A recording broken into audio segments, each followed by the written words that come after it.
আসসালামু আলাইকুম। প্রিয় দর্শক, অন্য মঞ্চের আলাপ চাইতায় আপনাদের সকলকে আমন্ত্রণ জানাচ্ছি। নমস্কার, আমি তরুণ ঘোষ।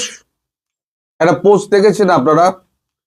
পোস্ট দেখে সকলেই জানতে আগ্রহী যে কবে শেখ হাসিনা ভিডিও বিবৃতি দেবেন।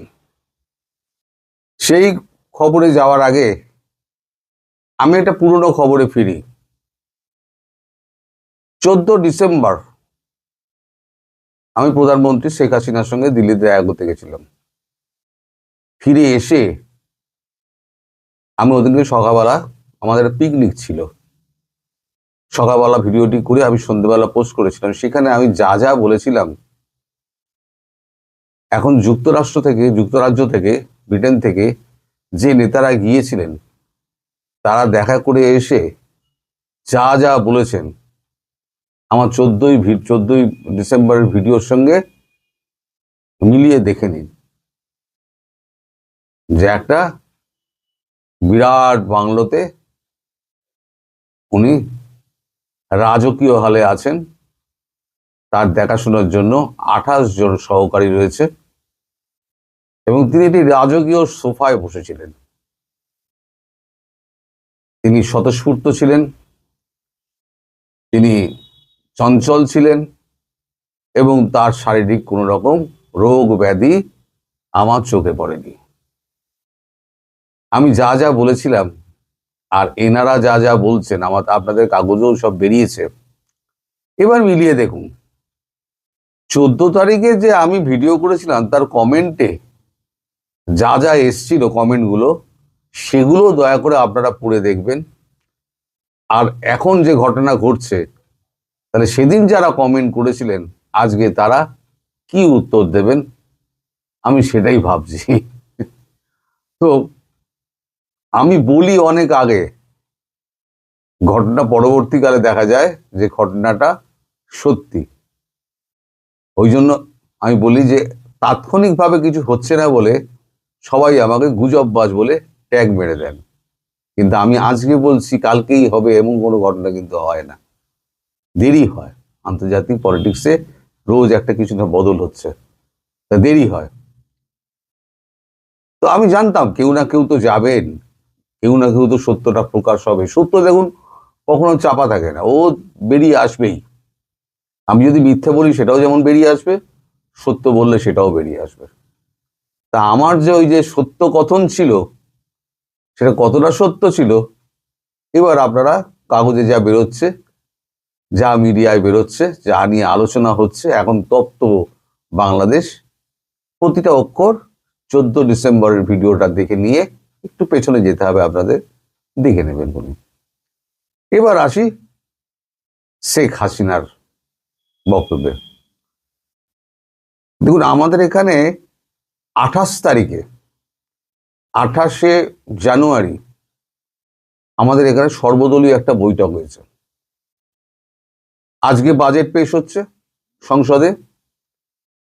প্রাক বাজেট আলোচনা একটা হয়, সেটা 28 তারিখ থেকে শুরু হয়েছিল।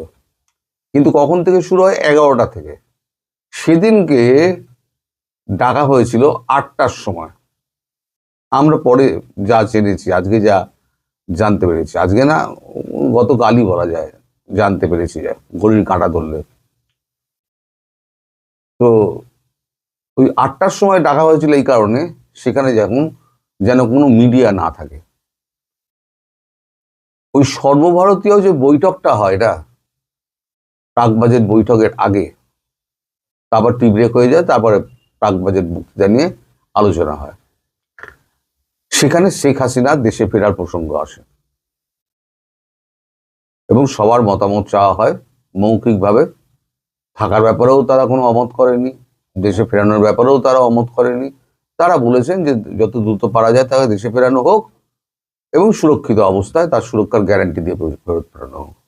এটা আগেই আলোচনা হয়েছিল। এবার সেদিনকে আলোচনা যেটা হয়েছে, কবে নাগাদ ফেরানো যায় এবং ফেরানোর ব্যাপারে সবার এখনো পর্যন্ত সেই মতটা আছে কিনা। তো সবাই সেই একই মত পোষণ করেছে, সব দল। তো সেই খবরটা আমি অনেক লেটে পেয়েছি গতকালকে, এরকম একটা বৈঠক হয়েছে 28 তারিখে। 28 তারিখ ছিল শনিবার দিন। তো এখন একটা ঠিক হয়েছে যে তিনি একটা ভিডিও বার্তা নয়, ভিডিও কনফারেন্স উনি করবেন দেশীয় এবং বিদেশি সাংবাদিকদের সঙ্গে। প্রথমে অডিও করেছিলেন, এবার ভিডিওর মাধ্যমে করবেন, যেটা আমি আগে বলেছিলাম যে প্রথমে অডিও করবেন, তারপরে ভিডিও করবেন, তারপরেতে আবার ভবিষ্যতে হয়তো সশরীরে করতে পারেন। তো ভিডিও কনফারেন্সটা হবে, এবং ভিডিও কনফারেন্সটা যখন হবে তার জন্য যে সুরক্ষা ব্যবস্থা, সেই সুরক্ষা ব্যবস্থাগুলো কিন্তু ঠিক করা হচ্ছে, এবং যেদিনকে হবে সেদিনকে দিল্লিতে নো ফ্লাই জোন করে দেওয়া হবে। এমনিতেই ওখানে নো ফ্লাই জোন তো এরিয়া রয়েছে, কিন্তু আরো কড়া নিরাপত্তা হবে। যেমন নিরাপত্তা ঘেরা বেষ্টনী, আমি বলেছিলাম শেখ হাসিনা 3 স্তরীয় নিরাপত্তা ঘেরা বেষ্টনীর মধ্যে রয়েছেন, ওরকম আরো নিরাপত্তা ব্যবস্থা তৈরি করা হবে। তৈরি করার পর একটা ডেট ঠিক করে সেখানে ওনাকে টাইম বলে দেওয়া হবে, এই সময়তে উনি ভাষণ দেবেন, সবাইকে সেখানে আমন্ত্রণ জানানো হবে, এবং একটা বিশাল একটা কনফারেন্স হলে, যেখানে আগের বারে যেখানে ধরেনি তার থেকে বড় জায়গায় এখানে ব্যবস্থা করা হবে। সেখানে শেখ হাসিনা ভিডিও কনফারেন্স করবেন এবং প্রশ্নোত্তর পর্ব উনি জবাব দেবেন। সম্ভবত সেখানেই উনি ঘোষণা করবেন কবে তিনি দেশে ফিরতে চান। এবং ভারত সরকার মোটামুটি একটা রেডি করে রেখে দিয়েছে, একটা প্ল্যান একটা রেডি করা আছে। সেগুলো তো আর ডিটেলস আমি বলতে পারবো না, বলার জায়গায় আমি নেই, কারণ আমি সব জানি না, আর আমাকে জানিয়েও কিছু হবে না। যখন হবে তখন জানতে পারবো।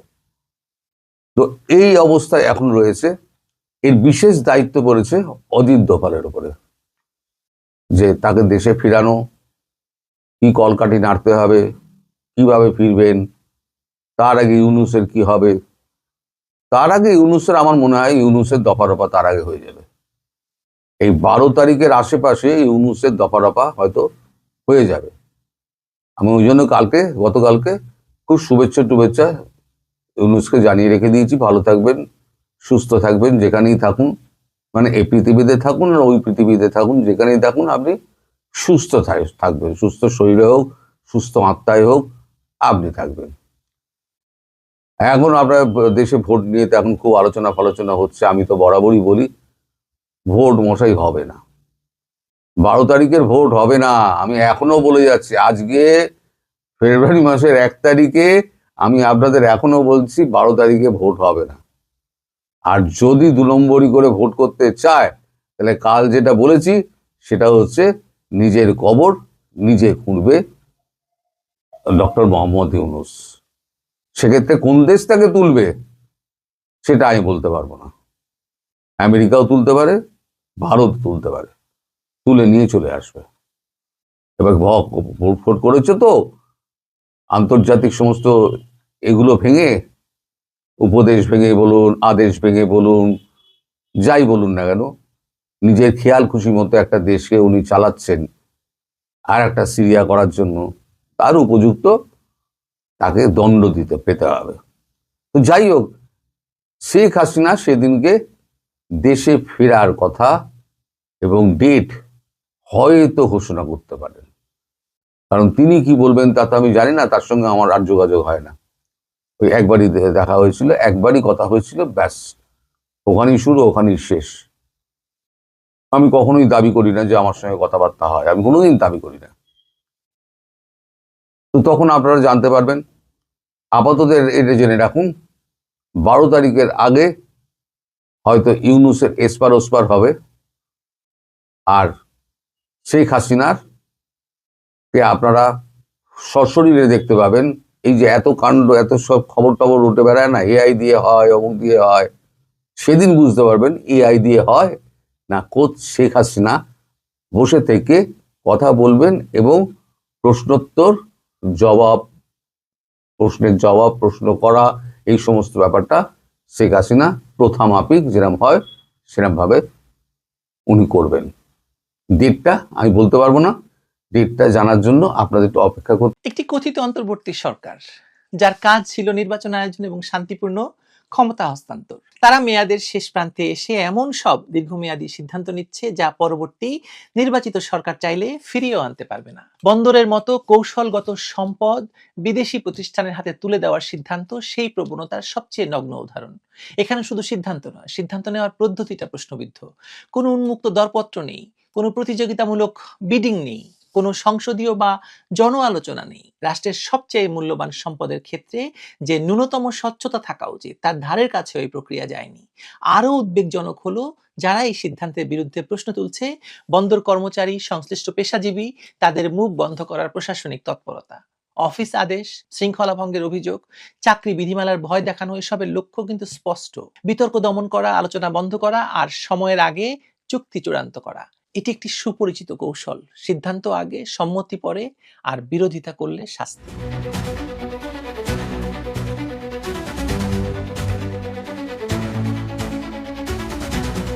বাংলাদেশের রাজনৈতিক ইতিহাসের এক অত্যন্ত ভয়াবহ অবস্থায় দাঁড়িয়ে এই প্রশ্নটি প্রকট হয়ে উঠছে যে কথিত সংস্কার এবং পরিবর্তনের স্লোগান তুলে ক্ষমতায় আসা অন্তর্বর্তী সরকার আদতে কাদের স্বার্থ রক্ষা করছে।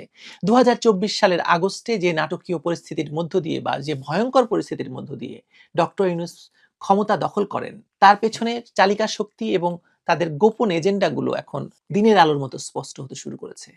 ক্ষমতার শুরুতেই যে আশঙ্কা করেছিলাম আমরা, এই সরকার কোনো জনকল্যাণমুখী বা সার্বভৌমত্ব রক্ষার সরকার নয়, বরং পশ্চিমা প্রভুদের সন্তুষ্টির মাধ্যমে জাতীয় সম্পদ বিকিয়ে দেওয়ার এক পুতুল সরকার, তা আজ চট্টগ্রাম বন্দর সহ রাষ্ট্রের বিভিন্ন স্পর্শকাতর খাতে তাদের আগ্রাসী সিদ্ধান্তের মাধ্যমে প্রমাণিত হচ্ছে। দৃশ্যত তারা বলছে 12 তারিখ একটি নির্বাচন হবে এবং এই সরকারের আয়ুষ্কাল নিশ্চিতভাবে ফুরিয়ে আসার কথা, কিন্তু ঠিক এই শেষ মুহূর্তে এসে তারা এমন সব ভয়াবহ খেলায় মেতেছে যা আগামী কয়েক দশকের জন্য বাংলাদেশের অর্থনীতি, সার্বভৌমত্ব সবকিছুকে পঙ্গু করে দেবে। সবচেয়ে আতঙ্কের বিষয় হলো চট্টগ্রাম বন্দর নিয়ে তাদের গোপন তৎপরতা এবং তড়িঘড়ি সিদ্ধান্ত। চট্টগ্রাম বন্দর বাংলাদেশের অর্থনীতির হৃৎপিণ্ড। দেশের আমদানি রপ্তানির সিংহভাগ এই বন্দরের মাধ্যমে সম্পন্ন হয়, অথচ রাষ্ট্রের এই অত্যন্ত স্পর্শকাতর স্থাপনাটি কোনো প্রকার রাগঢাক ছাড়াই বিদেশিদের হাতে তুলে দেওয়ার আয়োজন চূড়ান্ত করা হয়েছে। জাতীয় স্বার্থ সংশ্লিষ্ট এরকম একটি স্পর্শকাতর বিষয় যেখানে স্বচ্ছতা এবং জবাবদিহিতা থাকা ছিল বাঞ্ছনীয়, সেখানে কোনো প্রকার উন্মুক্ত দরপত্র বা প্রতিযোগিতামূলক বিডিং ছাড়াই সরাসরি চুক্তির মাধ্যমে বিদেশিদের হাতে বন্দরের চাবি তুলে দেওয়া হচ্ছে। কে কত টাকা পেয়েছেন খবর তো আমরা জানি। রাষ্ট্রের 1 টাকার জিনিস বিক্রি করতে হলেও যেখানে টেন্ডার আহ্বান করা হয়, সেখানে হাজার হাজার কোটি টাকা আয়ের উৎস এবং জাতীয় নিরাপত্তার সঙ্গে জড়িত বন্দরকে G2G বা সরাসরি ক্রয়ের দোহাই দিয়ে বিদেশিদের ইজারা দেওয়া হচ্ছে। এটি কেবল দুর্নীতি নয়, এটি রাষ্ট্রের সঙ্গে বিশ্বাসঘাতকতা। ডেনমার্কের এপিএম টার্মিনালস বা দুবাই ভিত্তিক ডিপি ওয়ার্ল্ডের মতো প্রতিষ্ঠানের সঙ্গে দীর্ঘমেয়াদী চুক্তির মাধ্যমে সরকার কার্যত দেশের প্রবেশদ্বারকে অন্যের নিয়ন্ত্রণে দিয়ে দিচ্ছে। এই প্রক্রিয়ার বিরুদ্ধে আইনি লড়াইয়ের রাস্তাও বন্ধ করে দেওয়া হচ্ছে অত্যন্ত সুকৌশলে। দেশের বিচার বিভাগ, যা কিনা ন্যায় বিচারের শেষ আশ্রয়স্থল হওয়ার কথা ছিল, তা এখন এই সরকারের আজ্ঞাবহ প্রতিষ্ঠানে পরিণত হয়েছে। চট্টগ্রাম বন্দরকে বিদেশিদের হাতে তুলে দেওয়ার প্রক্রিয়ার বিরুদ্ধে দায়ের করা রিট হাইকোর্টে খারিজ করে দেওয়া হয়েছে গোপনে। আদালতের আচরণে স্পষ্ট যে তারা সরকারের এই সম্পদ বিক্রির এজেন্ডার সঙ্গে একমত। রিট শুনানির সময় বিচারপতির আচরণ এবং বিডা চেয়ারম্যান ওই উড়ান বালক আশিক চৌধুরীর সঙ্গে একান্তে সাক্ষাতের বিষয়টি জনমনে গভীর সন্দেহের জন্ম দিয়েছে। চেম্বার আদালত কিংবা আপিল বিভাগ কোথাও এই লুটপাটের বিরুদ্ধে প্রতিকার মিলছে না। যে বিচার বিভাগকে সংস্কারের নামে ঢেলে সাজানোর কথা বলা হয়েছিল, সেই বিচার বিভাগ আজ জাতীয় সম্পদ পাচারের বৈধতা দানকারী স্ট্যাম্প প্যাডে পরিণত হয়েছে। সরকার এবং বিচার বিভাগের এই যোগ সাজস প্রমাণ করছে যে এই নীল নকশা অনেক গভীর এবং শিকড় অনেক দূর পর্যন্ত বিস্তৃত এবং ডক্টর ইউনূস থেকে শুরু করে তার সমস্ত সাঙ্গপাঙ্গদের মধ্যে এই ভাগ বাটোয়ারা হয়েছে। বন্দরের নিয়ন্ত্রণ বিদেশিদের হাতে চলে গেলে তার ভয়াবহ অর্থনৈতিক পরিণতি ভোগ করতে হবে সাধারণ জনগণকে। বিদেশি কোম্পানিগুলো যখন বন্দরের অপারেশনাল দায়িত্বে আসবে, তারা তাদের লভ্যাংশ বৈদেশিক মুদ্রায় নিজ দেশে নিয়ে যাবে। বর্তমানে বাংলাদেশ এমনিতেই তীব্র ডলার সংকটে ভুগছে এবং রিজার্ভের অবস্থা নড়বড়ে। এমন পরিস্থিতিতে বন্দরের আয়ের বিশাল অংশ যদি ডলারে কনভার্ট করে বিদেশে পাচার হয়ে যায়, তবে দেশের রিজার্ভ শূন্যের কোঠায় নামতে সময় লাগবে না। এর প্রত্যক্ষ প্রভাব পড়বে টাকার মানের উপর। টাকার অবমূল্যায়ন ঘটবে এবং আমদানি ব্যয় আকাশচুম্বী হবে।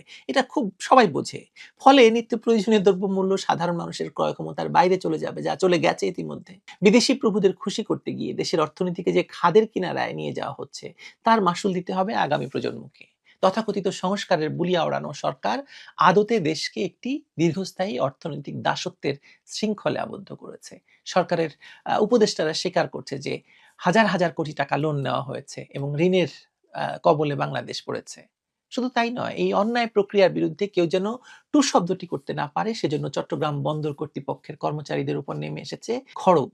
বন্দরের কর্মচারীরা যখন নিউ মুরিং কন্টেইনার টার্মিনাল বিদেশিদের হাতে তুলে দেওয়ার প্রতিবাদে রাস্তায় নেমেছিলেন, তখন তাদের দমানোর জন্য জারি করা হয়েছে কঠোর নির্দেশনা।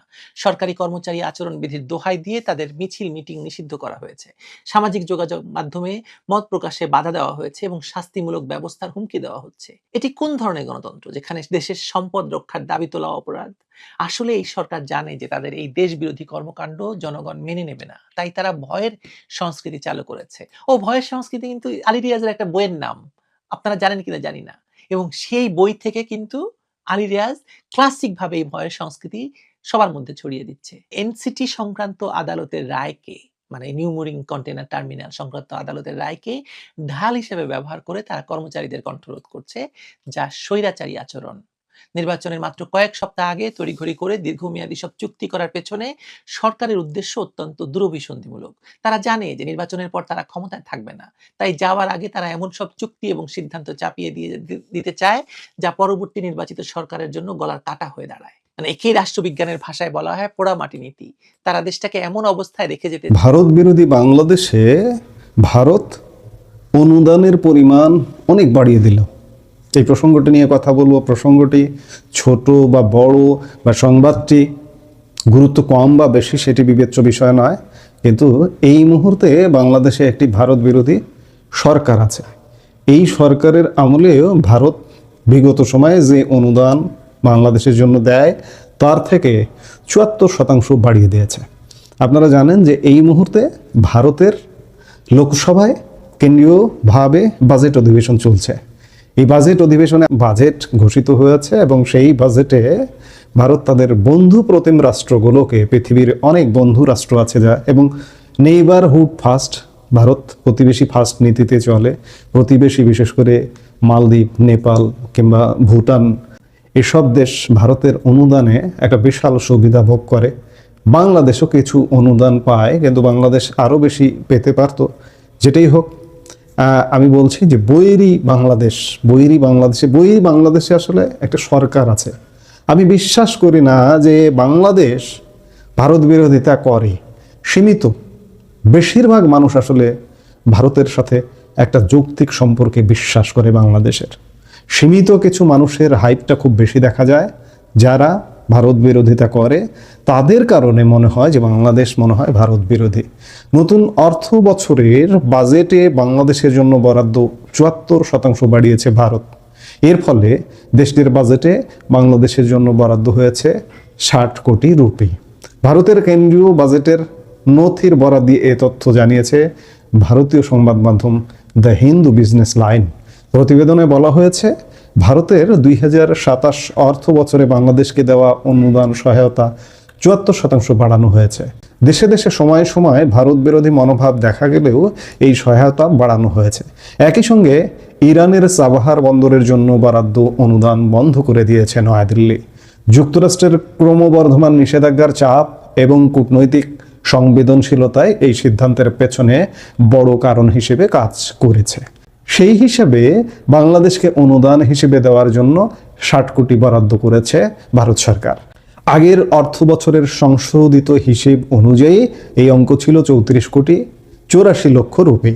উল্লেখ্য, ভারতের ২০২৬-এর বাজেট প্রস্তাব ভারতের পররাষ্ট্র মন্ত্রণালয়, মিনিস্ট্রি অফ এক্সটার্নাল অ্যাফেয়ার্স বাংলাদেশের জন্য ১২০ কোটি রুপি অনুদানের প্রস্তাব দিয়েছিল, যা পরে সংশোধিত হিসাবের সময় কমিয়ে আনা হয়। অন্যদিকে ইরানের চাবাহার বন্দরের জন্য নতুন অর্থ বছরে কোনো অনুদান দিচ্ছে না ভারত।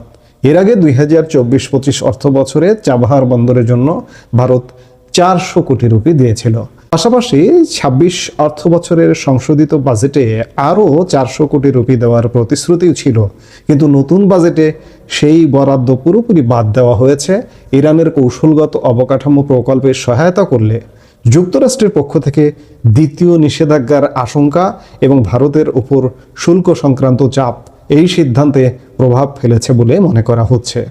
2027 অর্থ বছরে অনুদান বৃদ্ধির তালিকায় রয়েছে তালেবান শাসিত আফগানিস্তানও। দেশটির জন্য সবচেয়ে বড় হারে 50% অনুদান বৃদ্ধি পাচ্ছে। 26 অর্থ বছরের সংশোধিত হিসাব অনুযায়ী যেখানে আফগানিস্তানে 100 কোটি রুপি বরাদ্দ ছিল, সেখানে নতুন অর্থ বছরে বেড়ে দাঁড়িয়েছে 150 কোটি রুপি। ভারতের বিদেশি সহায়তা প্রাপকদের মধ্যে ভুটান বরাবরই সর্বোচ্চ বরাদ্দ পাচ্ছে। দেশটির জন্য মোট বরাদ্দ রাখা হয়েছে 2288 কোটি রুপি। এর মধ্যে 1769 কোটি রুপি অনুদান এবং 520 কোটি রুপি ঋণ। গত অর্থ বছরের তুলনায় ভুটানের জন্য বরাদ্দ 17% বেড়েছে। অন্যদিকে নেপাল, মালদ্বীপ ও মরিশাসের জন্য সহায়তা কমানো হয়েছে। এর মধ্যে মরিশাসের বরাদ্দ সবচেয়ে বেশি কমেছে, প্রায় 33%। নতুন অর্থ বছরে দেশটি পাবে 550 কোটি রুপি। মালদ্বীপও পাবে প্রায় একই পরিমাণ, তবে তাদের বরাদ্দ কমেছে 12%। নেপালের জন্য বরাদ্দ 4% কমিয়ে নির্ধারণ করা হয়েছে 800 কোটি রুপি। যেসব দেশ ও অঞ্চলে ভারতের সহায়তা বেড়েছে তার মধ্যে রয়েছে শ্রীলঙ্কা। দেশটির জন্য অনুদান 33% বেড়ে দাঁড়িয়েছে 400 কোটি রুপি। সেশেলসের জন্য বরাদ্দ বেড়েছে 27%, মোট 19 কোটি রুপি। পাশাপাশি আফ্রিকার দেশগুলোর জন্য ভারত 225 কোটি রুপি, ইউরেশিয়া দেশগুলোর জন্য 38 কোটি রুপি এবং লাতিন আমেরিকার দেশগুলোর জন্য 120 কোটি রুপি অনুদান বাড়িয়েছে। এর মাধ্যমে বিশ্বজুড়ে উন্নয়ন সহযোগিতায় ভারতের সক্রিয় ভূমিকা আরও বিস্তৃত করার ইঙ্গিত মিলেছে। সব মিলিয়ে নতুন অর্থ বছরে বিদেশি সরকারগুলোকে অনুদান ও ঋণ হিসেবে মোট 8,792 কোটি রুপি দেওয়ার প্রস্তাব রাখা হয়েছে। এটি 26 অর্থ বছরের সংশোধিত বাজেটে প্রস্তাবিত 12,107 কোটি রুপির তুলনায় 27% কম। নতুন অর্থ বছরের এই মোট সহায়তার মধ্যে 6,997 কোটি রুপি আসবে পররাষ্ট্র মন্ত্রণালয় থেকে এবং অতিরিক্ত 1,794 কোটি দেবে অর্থ মন্ত্রণালয়। এর মাধ্যমে ভারতের বিদেশি সহায়তা কর্মসূচিতে কৌশলগত ও আর্থিক পুনর্গঠনের স্পষ্ট ইঙ্গিত পাওয়া যাচ্ছে। এখন প্রশ্ন হচ্ছে, ভারত পৃথিবীর দেশে দেশে অনুদান দেয় কেন? বাংলাদেশ কি দেয়? বাংলাদেশের তো বাজেটে এরকম অনুদান দেওয়ার কথা কিন্তু শোনা যায় না। সেই জায়গায় ভারত দিচ্ছে, কারণ ভারত পৃথিবীর একটি অন্যতম প্রধান অর্থনীতির দেশ এবং কি কি কারণে দেয় আমরা সেগুলো যদি একটু দেখি। ভারত বিশ্বের অন্যতম দ্রুত বর্ধনশীল অর্থনীতি হিসেবে তার প্রতিবেশী এবং কৌশলগত মিত্র দেশগুলোকে প্রতি বছর বাজেটে বড় অঙ্কের অনুদান সাহায্য বরাদ্দ দেয়। এটি কেবল দয়া বা মানবিক সহায়তা নয়, বরং ভারতের পররাষ্ট্রনীতি এবং ভূ রাজনৈতিক কৌশলের একটি অবিচ্ছেদ্য অংশ। ভারত কেন এই অনুদান দেয়? ভারত যেসব কারণে অনুদান দেয় তার প্রথম কারণটি হচ্ছে প্রতিবেশী প্রথম, নেইবারহুড ফার্স্ট নীতি। ভারতের পররাষ্ট্র নীতির মূল ভিত্তি হলো তার প্রতিবেশীদের সাথে সুসম্পর্ক রাখা। ভারত বিশ্বাস করে যে অঞ্চলের শান্তি ও সমৃদ্ধি ছাড়া তার নিজস্ব উন্নয়ন দীর্ঘস্থায়ী হবে না। তাই ভুটান, নেপাল, মরিশাস ও মালদ্বীপের মতো দেশগুলোতে অবকাঠামো উন্নয়ন ও শিক্ষা স্বাস্থ্যের প্রসারে ভারত নিয়মিত আর্থিক অনুদান দেয়। আরেকটি খুব বড় কারণ এই আর্থিক অনুদান দেবার যে চীনের প্রভাব মোকাবেলা। দক্ষিণ এশিয়া এবং ভারত মহাসাগরীয় অঞ্চলে চীনের ক্রমবর্ধমান বিনিয়োগ ও প্রভাব রুখতে ভারত এই অনুদানকে একটি কৌশলগত হাতিয়ার হিসেবে ব্যবহার করে। প্রতিবেশী দেশগুলো যেন কেবল চীনের ঋণের উপর নির্ভরশীল না হয়ে পড়ে, সেজন্য ভারত অনুদান ও সহজ শর্তে ঋণ বা লাইন অফ ক্রেডিট প্রদান করে। এই যে অর্থনৈতিক ও বাণিজ্যিক স্বার্থে এই অনুদান দিয়ে থাকে। প্রতিবেশী দেশগুলোতে রাস্তাঘাট, বিদ্যুৎ প্রকল্প বা বন্দর নির্মাণে সহায়তা করলে ভারতের নিজস্ব বাণিজ্যের পথ প্রশস্ত হয়।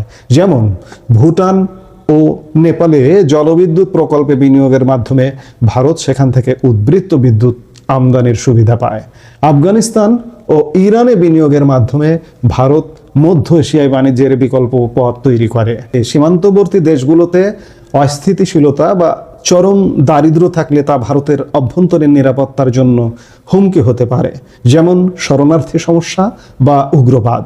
প্রতিবেশী দেশগুলো অর্থনৈতিকভাবে স্থিতিশীল থাকলে ভারতের সীমান্ত সুরক্ষা সহজ হয়। আরেকটি খুব বড় কারণ, বিশ্বমঞ্চে ভারতের ভাবমূর্তি উজ্জ্বল করবার জন্য বিভিন্ন দেশকে অনুদান দিয়ে থাকে। ভারত নিজেকে গ্লোবাল সাউথ, উন্নয়নশীল বিশ্বের কণ্ঠস্বর হিসেবে প্রতিষ্ঠিত করতে চায়। প্রাকৃতিক দুর্যোগে ফার্স্ট রেসপন্ডার হওয়া বা উন্নয়ন প্রকল্পে নিঃস্বার্থ সহায়তা দেওয়ার মাধ্যমে ভারত বিশ্বের কাছে একটি দায়িত্বশীল বিশ্ব শক্তি হিসেবে নিজের ভাবমূর্তি গড়ে তোলে। আপনি খেয়াল করে দেখুন যে প্রতিবেশী দেশগুলোর মধ্যে অনুদানের ক্ষেত্রে আমরা অপেক্ষাকৃত একটু কমই আছি, আরও বাড়তে পারতো। কিংবা আমাদের ঋণ ছিল, আমরা বিভিন্ন ঋণ এবং বিভিন্ন সহায়তা বিগত সরকারের সময় ছিল, কিন্তু আমরা কিন্তু আরও বাড়াতে পারতাম। আমরা আসলে বড় দুর্ভাগা একটা জাতি, যার কারণে আমার সবচেয়ে পাশের শক্ত প্রতিবেশী, সবচেয়ে শক্তিশালী, বিশ্বের অন্যতম, এই যে আজকেও প্রধানমন্ত্রী নরেন্দ্র মোদী সংসদে তার বক্তৃতায় অর্থমন্ত্রী নির্মলা সীতারমণের প্রশংসা করে নরেন্দ্র মোদী বক্তৃতা দিয়েছেন। প্রধানমন্ত্রী নরেন্দ্র মোদী বলেছেন, নির্মলাজির বাজেট ভারতকে বিশ্বের তৃতীয় বৃহত্তম অর্থনীতি বানাবে এবং আজকে ভারত চতুর্থ অর্থনীতির দেশ। শীঘ্রই আগামী অল্প কয়েক বছরের মধ্যেই তৃতীয় অর্থনীতিতে যাবে। আমরা সেই দেশটার সাথেও আমাদের সরকার, এই মুহূর্তে যে সরকারটি আছে রাষ্ট্রীয়ভাবে সেই সরকারটি বিরোধিতা করে। এবার আরও দেখুন, এবারের ভারতের বাজেট, সামরিক বাজেট খেয়াল করলাম, লক্ষণীয় বিষয়।